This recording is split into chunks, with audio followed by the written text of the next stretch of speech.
Hello everyone, today we will learn how to separate the date and time from the column in Excel. First, add a column on the right side of the date and time column, so that when separated, time will be pasted in the new column. Now, select the column with the date and time, click on the Data tab and then click on the sub-tab Text to Column. A small window will pop up. Click on the fixed width then Next.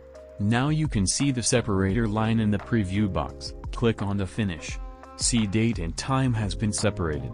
Now, I can analyze the data with respect to dates.